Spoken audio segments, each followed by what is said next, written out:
Bu multfilmni bolaligida ko'rganlar hozir taxminan necha yoshdasiz?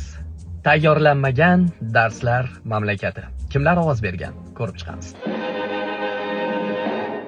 Demak, bolakay. 5A sinf o'quvchisi Perestokin Vityaning kundalik daftari. Bu Zulxumor Mo'minovaning ovozi. Davom etamiz. Radiopriyomnik. Yaxshi bola irodali bo'lishi, qiyinchilikdan qo'rqmasligi, u bilan kurashish kerak. Bu Sobirjon Rahimjonov aytgancha, ba'zi bir darsliklarga va multfilm davomidagi ko'p qahramonlarga, mushukka ham Sobirjon Rahimjonov ovoz berganlar. Bu ish yoqmas Perestokin, oq ayiqlar janubda yashaydi deydi-ya. Viktor Perestokin, g'irt savodsizliging ma'lum bo'ldi. Pishgan ekan. Lekin ayiq bor.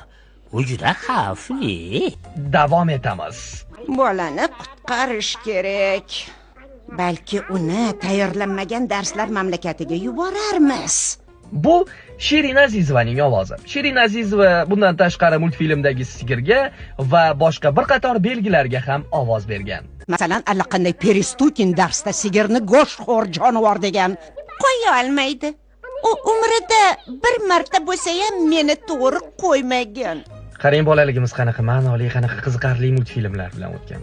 Hozirgi bolalar esa bilmadim qanaqa multfilmlar ko'rishyapti.